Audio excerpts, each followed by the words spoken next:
The second shift is in what restoration actually means for you right now. It's not always sleep, although sleep matters. It's more often the slow, gentle accumulation of experiences that your nervous system registers as genuinely safe.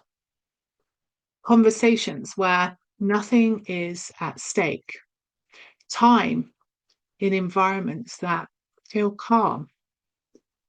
Moments where the monitoring can actually soften.